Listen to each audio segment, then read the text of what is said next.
In this day and age, everybody and their grandmothers have some kind of gimmick. A sustain with energy recovery, a harmony with SP recovery. How about a harmony who can action advance your whole team? Scratch that one. We don't have that one yet. The point is, everybody has some kind of gimmick that makes them stand out in the job market. SP recovery, energy recovery. How about weakness break efficiency increase? And then there's element changing. So where does that leave our boy Luocha? Is he still worth getting as a version 2.1? Short answer is the same answer to the question of, do you want more from your healers? The long answer, however, is a bit more complicated. As always, aesthetics over mechanics. If you like the character, poll first, questions later. Let's talk about Luocha. No one can escape from their past. Luocha has been out in the game for so long that he should be in a museum to be preserved as an ancient relic. I assume most of you, if not all of you, know what he does. But in case you forgot, let me speedrun it for you. As a premium character, the cream of the crop in healing, Luocha has 3 forms of making sure your Ting Yun doesn't die. They are as following. His skill, which heals 1 ally and is also a cleanse on top of that. His auto heal is basically his skill, except it activates by itself whenever an ally falls below 50% HP, with a 2-turn cooldown condition. And finally, his flower field, a passive healing that procs whenever allies attack while this field is active, and his ult that removes buffs from enemies. No one can escape from their past. If you ask me to give you one reason, and one reason only as to why you should pull for Luocha, then it's his ability to do his job with the minimum amount of SP given to him. Of all the existing sustain characters in the game, Luocha required the least amount of resource to keep your team alive.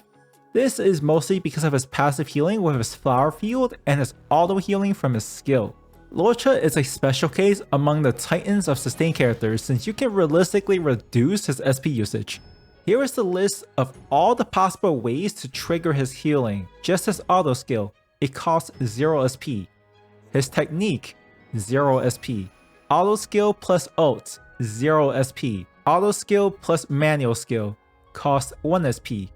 Manual skill plus ult, 1 SP. Manual skill plus manual skill, 2 SP. Quick reminder that while his auto skill costs 0 SP, there is a 2-turn cooldown on it before it can be auto triggered again. You can however still use his skill manually, it will just cost you 1 SP. His auto heal is also a nice safety net to prevent any one of your allies from getting one-shots or dying because they get targeted by every enemy available on the field. It can still happen. Your Ting Yun can still be a tempting aggro magnet, but the chance of it happening is close to QQ failing her skill 5 times in a row. No one can escape from their past. Luocha is really good at healing. If we only care about healing, then Luocha is by far the best sustain character in the game. The issue is, healing isn't everything. His cleanse isn't even that remarkable in my opinion. The flavor of the year is AoE cleanse or AoE CC prevention, because it feels like every single boss has some kind of CC nowadays. Let me name a few off the top of my head. Kafka, Yangqing, Cocolia, Sam, the Swarm Bugs, just to name a few. His single target cleanse is just inferior when compared to his competition. Huohuo, automatic cleanse. Fuxuan, team CC prevention. Aventurine, team effect resist increase. Even Lynx, a 4-star, has a team-wide cleanse. It seems like I'm nitpicking on Luocha, and I am. Luocha feels like a Bailu dialed up to 11. He has all the excellent qualities that a healer should have. 1. Great healing.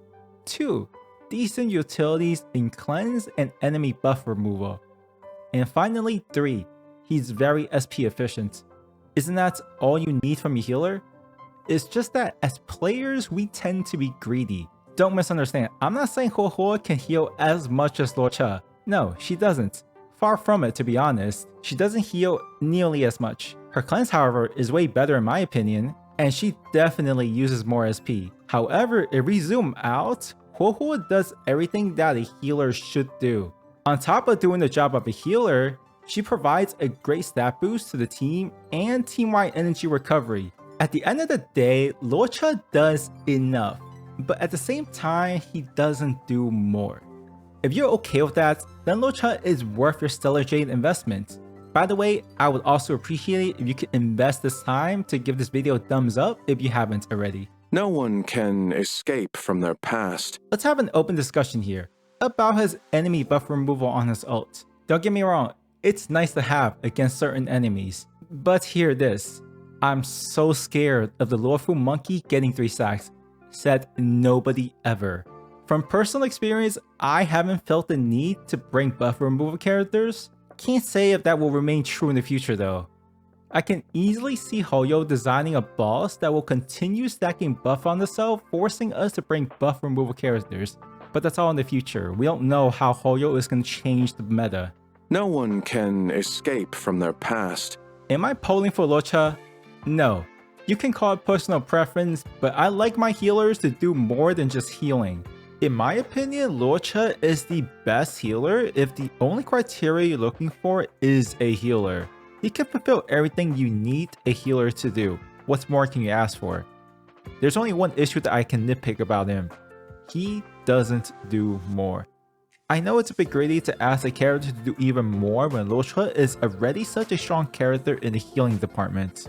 It's just that I'd rather wait for a more offensive oriented sustained character. But yeah, that's pretty much it. Thanks for watching. Okay, bye.